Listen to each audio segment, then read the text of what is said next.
O Livro dos Médiuns, segunda parte das Manifestações Espíritas.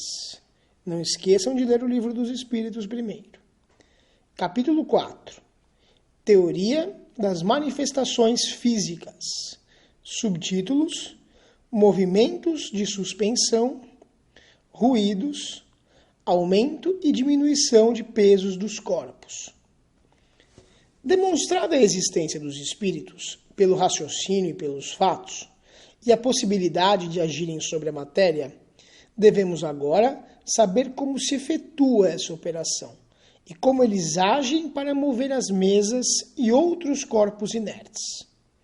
O pensamento que naturalmente nos ocorre é aquele que tivemos.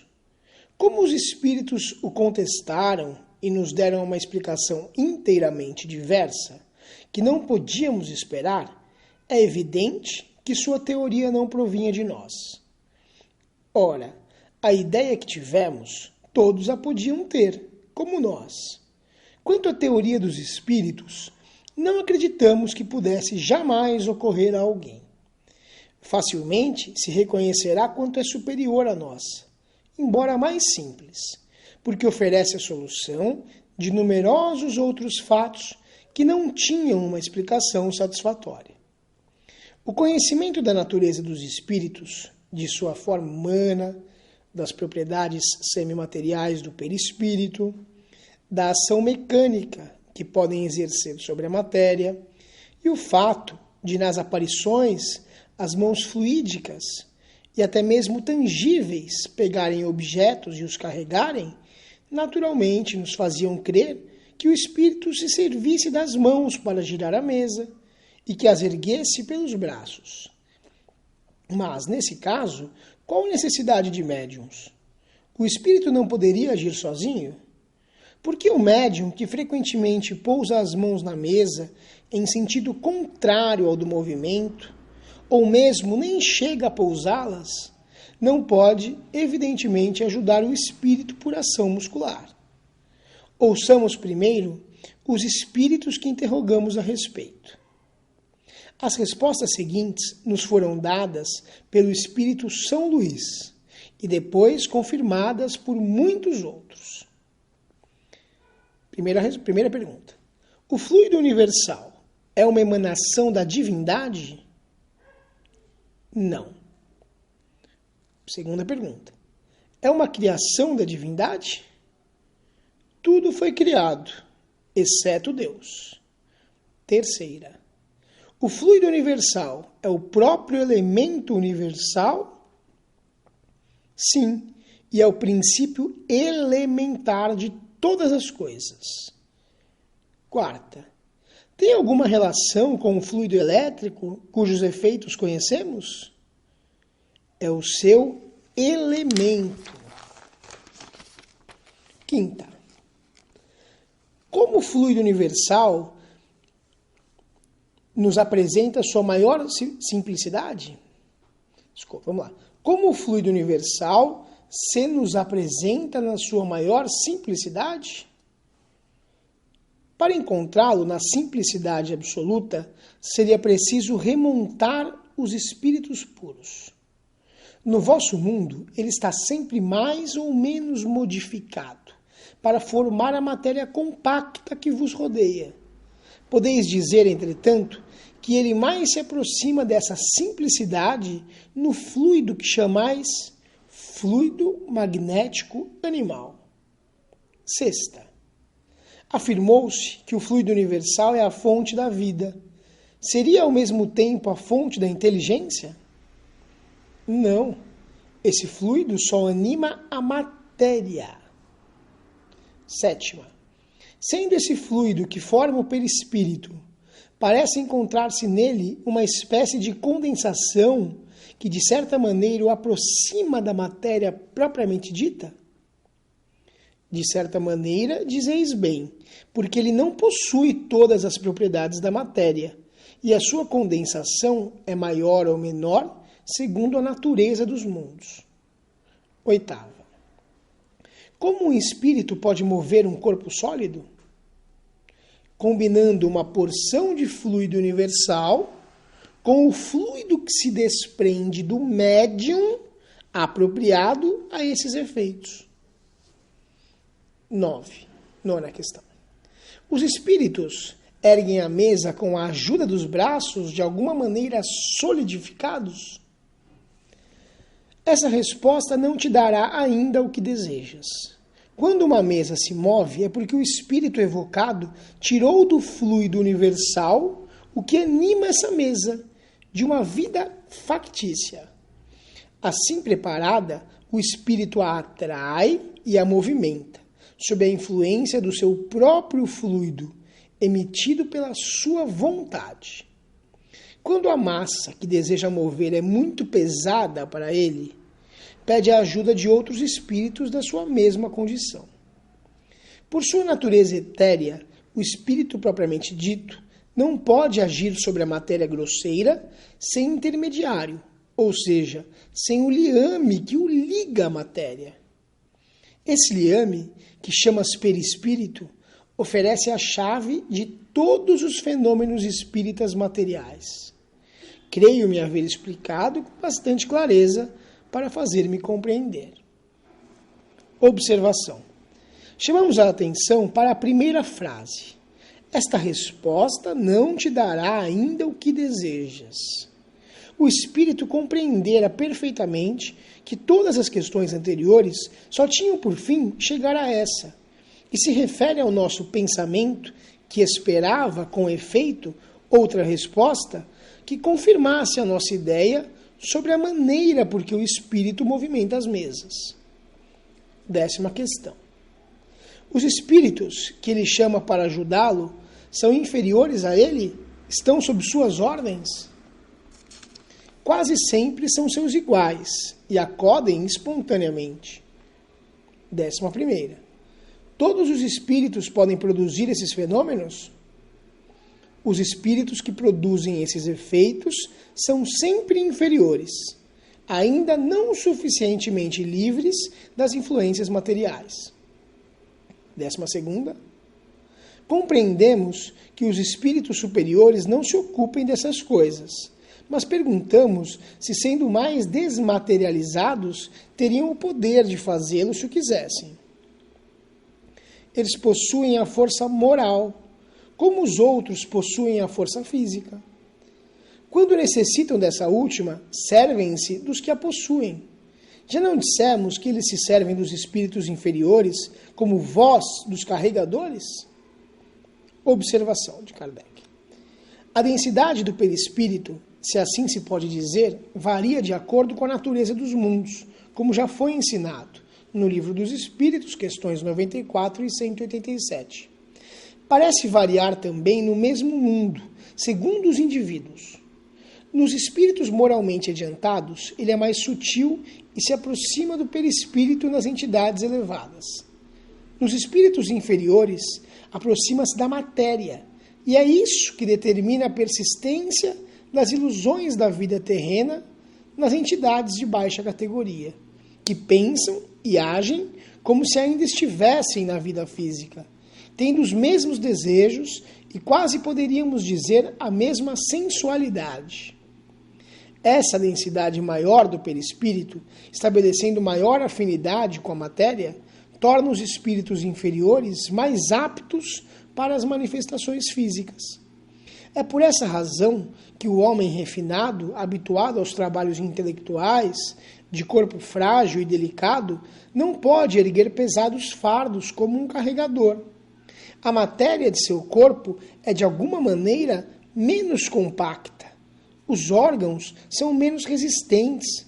O fluido nervoso menos intenso.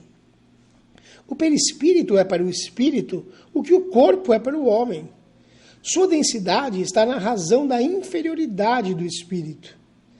Essa densidade, portanto, substitui nele a força muscular, dando-lhe maior poder sobre os fluidos necessários às manifestações dos que a possuem os de natureza mais etérea. Se um espírito elevado quer produzir esses efeitos, faz o que fazem entre nós os homens refinados, e incumbem disso um espírito carregador. 13ª. Se bem compreendemos o que disseste, o princípio vital provém do fluido universal. O espírito tira desse fluido o envoltório semimaterial do seu perispírito e é por meio desse fluido que ele age sobre a matéria inerte. É isso?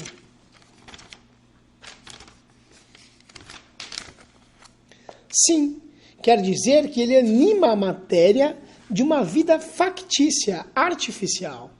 A matéria se impregna de vida animal. A mesa que se move sob as vossas mãos vive como um animal e obedece por si mesma ao ser inteligente.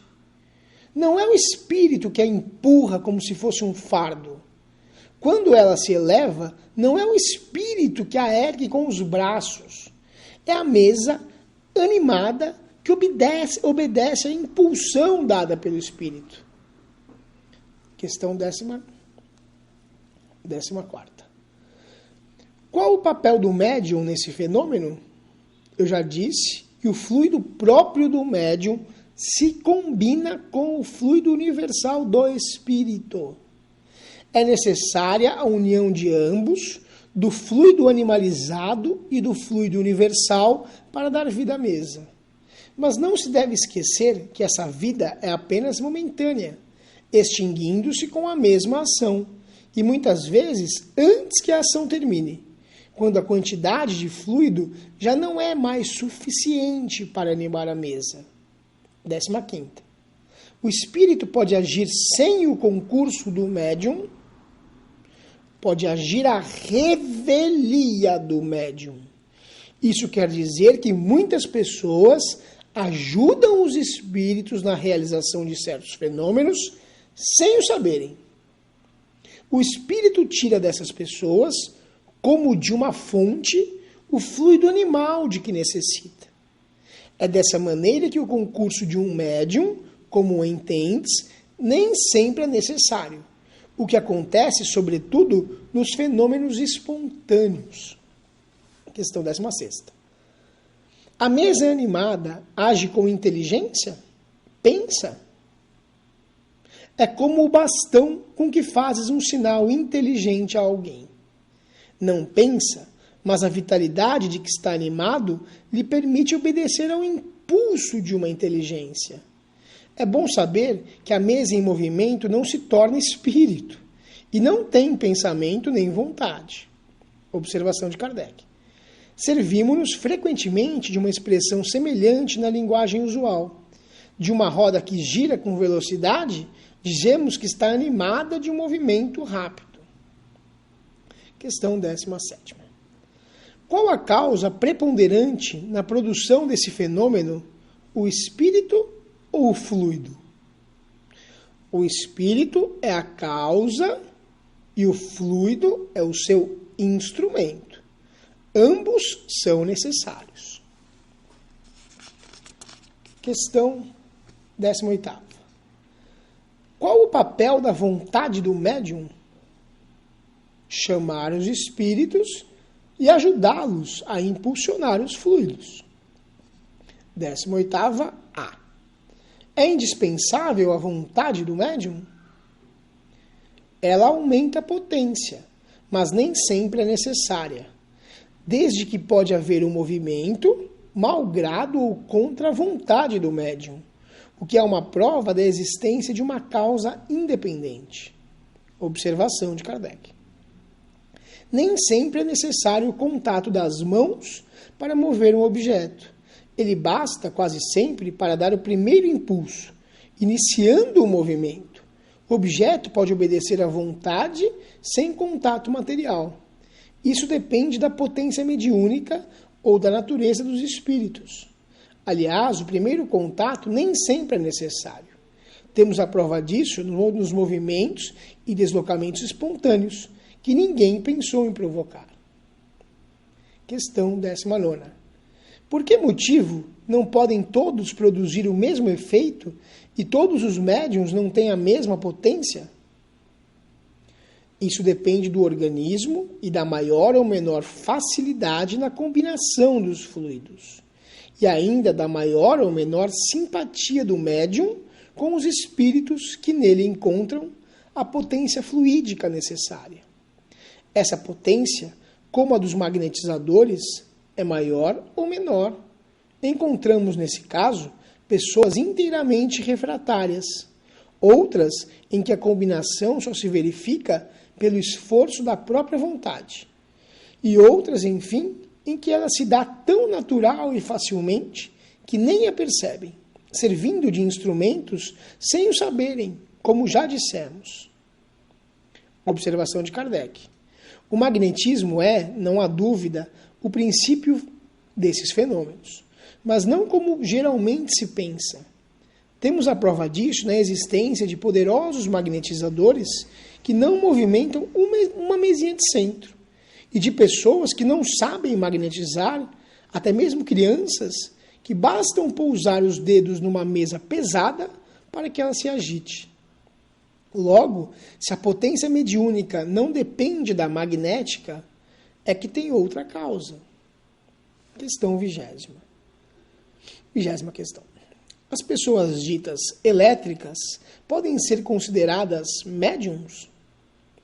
Essas pessoas tiram de si mesmas o fluido necessário à produção dos fenômenos e podem agir sem auxílio dos espíritos. Não são propriamente médiums no sentido exato da palavra, mas pode ser também que um espírito as assista e aproveite as suas disposições naturais. Observação de Kardec. Essas pessoas seriam como os sonâmbulos, que podem agir com ou sem o auxílio dos espíritos. 21ª questão. Ao mover os corpos sólidos, os espíritos penetram na substância dos mesmos ou permanecem fora delas? Fazem uma coisa e outra. Já dissemos que a matéria não é obstáculo para os espíritos, que tudo penetram. Uma porção do seu perispírito se identifica, por assim dizer, com o objeto em que penetra. 22ª. Como o espírito bate com o objeto material? Não usa os braços para erguer a mesa. Sabes que ele não dispõe de martelos. Seu martelo é o fluido combinado, que ele põe em ação pela sua vontade para mover ou bater. Quando move, a luz vos transmite a visão do movimento. Quando bate, o ar vos transmite o som. 23ª. Concebemos isso quando se trata de um corpo duro. Mas como pode nos fazer ouvir ruídos ou sons através do ar? Desde que age sobre a matéria, pode agir tanto sobre o ar como sobre a mesa. Quanto aos sons articulados, pode imitá-los, como a todos os demais ruídos. 24ª. Dizes que o espírito não usa as mãos para mover a mesa, mas em certas manifestações aparecem mãos a dedilhar teclados, movimentando as teclas e produzindo sons. Não pareceria, nesse caso, que as teclas eram movimentadas pelos dedos? E a pressão dos dedos não é também direta e real quando a sentimos em nós mesmos, quando essas mãos deixam marcas na pele? Não poderias compreender a natureza dos espíritos e sua maneira de agir por meio dessas comparações, que dão apenas uma ideia incompleta. É um erro querer sempre assemelhar as vossas às maneiras deles procederem. Os processos dos espíritos devem estar sempre em relação com a sua organização. Já não dissemos que o fluido do perispírito penetra na matéria e se identifica com ela, dando-lhe uma vida factícia? Pois bem, quando o espírito movimenta as teclas com os dedos, ele o faz realmente. Mas não é pela força muscular que faz a pressão. Ele anima a tecla, como faz com a mesa, e a tecla obedece à sua vontade e vibra a corda. Nesse caso, também ocorre um fato de difícil compreensão para vós. É que certos espíritos são ainda tão atrasados e de tal forma materiais, em comparação com os espíritos elevados, que conservam as ilusões da vida terrena e julgam agir como quando estavam no corpo. Não percebem a verdadeira causa dos efeitos que produzem, como um pobre homem não compreende a teoria dos sons que pronuncia. Se perguntares como tocam o piano, dirão que com os dedos, pois assim creem fazer. Produzem o efeito de maneira instintiva, sem o saberem, e não obstante pela sua vontade. Quando falam e se fazem ouvir, é a mesma coisa. Observação de Kardec. Compreende-se assim que os espíritos podem fazer tudo quanto fazemos, mas pelos meios correspondentes ao seu organismo. Algumas forças que lhes são próprias substituem os nossos músculos, da mesma maneira que a mímica substitui nos mudos a palavra que lhes falta. 25ª. Entre os fenômenos citados como provas da ação de uma potência oculta, há os que são evidentemente contrários a todas as leis conhecidas da natureza. A dúvida, então, não parece justa? Acontece que o homem está longe de conhecer todas as leis da natureza. Se as conhecesse, seria espírito superior. Cada dia, entretanto, oferece um desmentido aos que tudo pensam saber, pretendendo impor limites às naturezas, e nem sempre, por isso, eles se mostram menos orgulhosos. Desvendando incessantemente novos mistérios, Deus adverte ao homem que deve desconfiar das suas próprias luzes, pois chegará um dia em que a ciência do mais sábio será confundida. Não vê todos os dias o exemplo de corpos dotados de movimento, capazes de superar a força de gravitação? A bala de um canhão não supera momentaneamente essa força? Pobres homens que vos considerais tão sábios, cuja tola vaidade é a todo instante confundida. Sabei que sois ainda muito pequeninos. Essas explicações são claras, categóricas, sem ambiguidades. Delas ressalta o ponto capital de que o fluido universal, que encerra o princípio da vida, é o agente principal das manifestações, e que esse agente recebe seu impulso do espírito, quer seja encarnado ou errante. O fluido condensado constitui o perispírito, ou o invólucro semimaterial do espírito.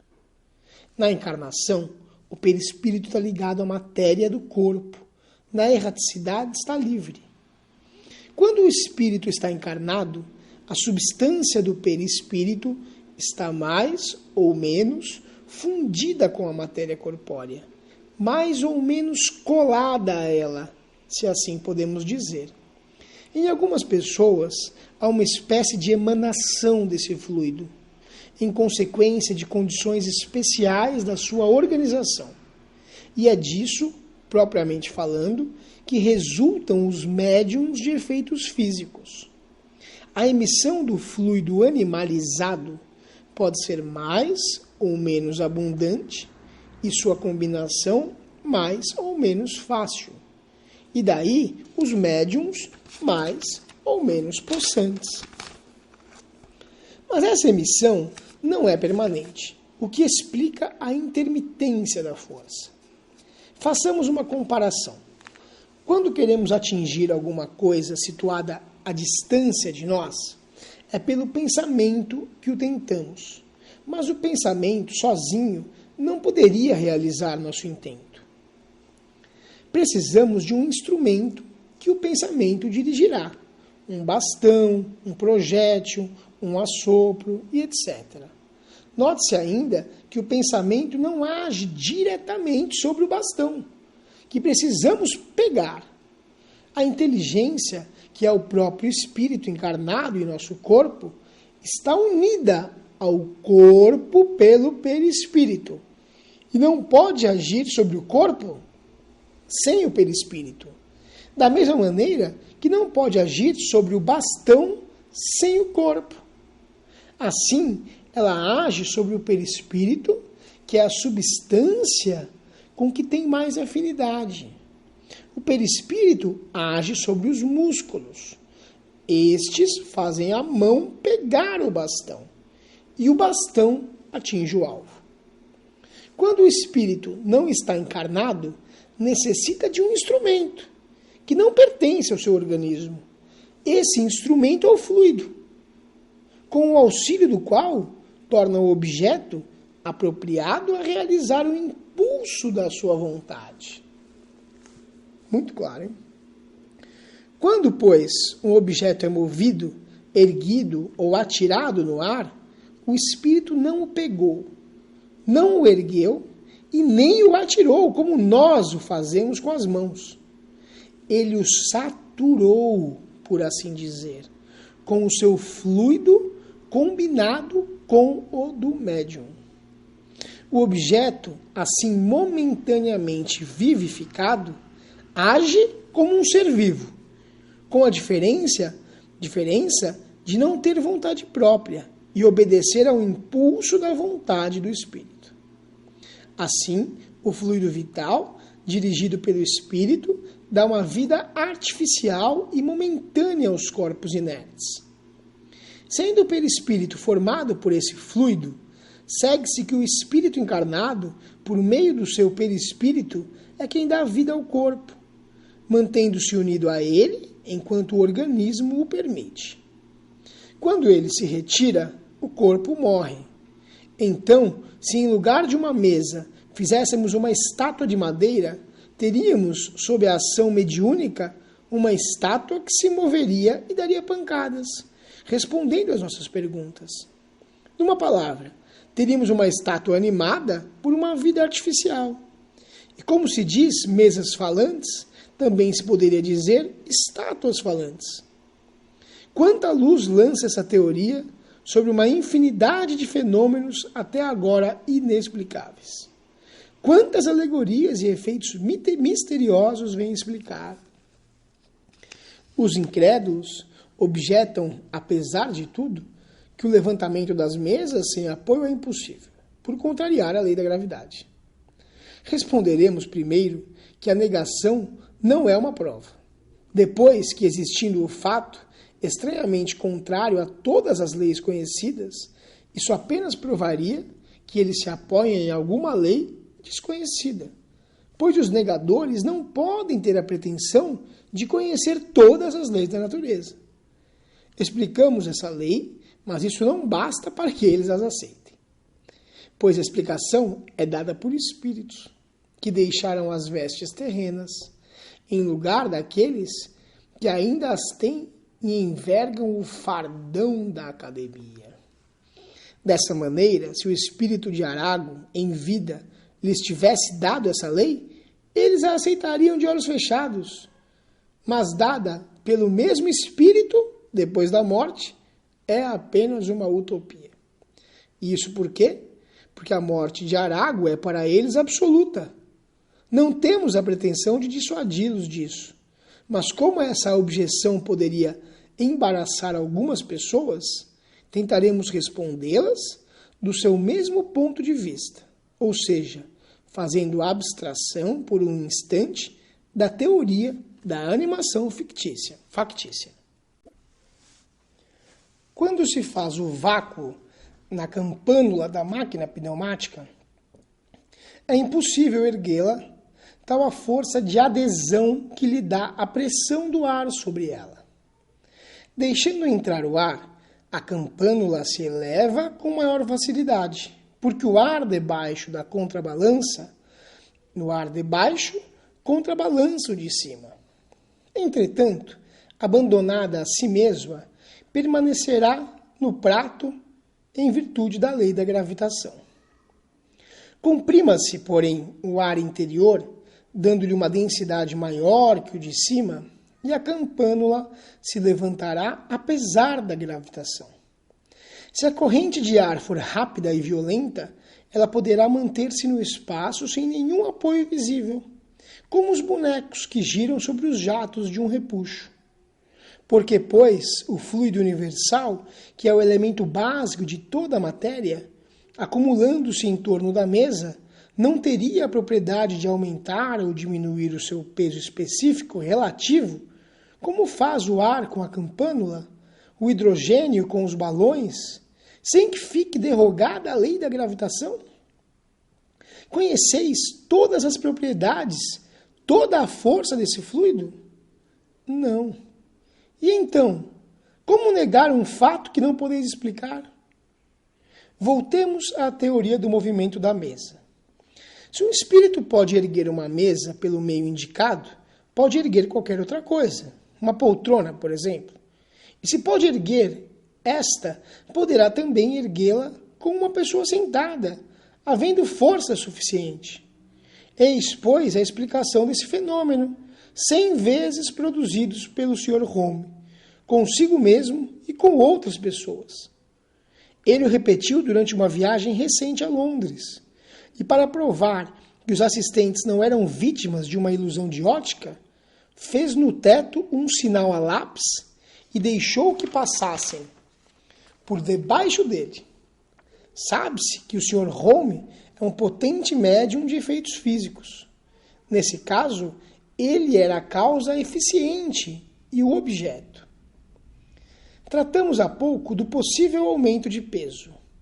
É um fenômeno que às vezes se produz e não tem nada mais de anormal do que a prodigiosa resistência da campânula sobre a pressão da coluna atmosférica. Sob a influência de certos médiums, objetos muito leves têm oferecido a mesma resistência, cedendo de repente ao menor esforço. Na experiência da campânula, ela realmente não pesa mais nem menos que seu peso normal, mas parece mais pesada por efeito da causa exterior que a pressiona. O mesmo provavelmente acontece com a mesa. Ela tem sempre o seu peso natural, pois a sua massa não foi aumentada, mas uma força exterior se opõe ao seu movimento, e essa causa pode estar nos fluidos ambientes que a penetram, como a da campânula está na pressão atmosférica. Faça-se a experiência da campânula diante de um homem ignorante, não compreendendo que o agente é o ar, que ele não vê, será fácil persuadi-lo de que se trata do diabo. Talvez se diga que o fluido, sendo imponderável, sua acumulação não poderá aumentar o peso de um objeto. De acordo, mas é preciso notar que só nos servimos da palavra acumulação com finalidade comparativa e não para identificação do fluido com o ar. Ele é imponderável, mas a verdade é que nada o prova. Sua natureza íntima nos é desconhecida e estamos longe de conhecer todas as suas propriedades. Antes de conhecer o peso do ar, ninguém podia suspeitar dos efeitos desse peso. A eletricidade é também classificada entre os fluidos imponderáveis. No entanto, um corpo pode ser fixado por uma corrente elétrica e resistir fortemente a quem pretender erguê-lo. Aparentemente, portanto, torna-se mais pesado. Do fato de não se ver o suporte, seria ilógico concluir que ele não existe. O espírito pode, pois, ter alavancas que desconhecemos. A natureza nos prova diariamente que o seu poder não se limita ao testemunho dos nossos sentidos. Não se pode explicar, senão por uma causa semelhante, o estranho fenômeno de que há tantos exemplos de um jovem débil e delicado erguer com 2 dedos, sem esforço e como uma pena, um homem forte e robusto, com a cadeira em que se assenta. E as intermitências da faculdade provam que a sua causa é estranha à pessoa que a possui.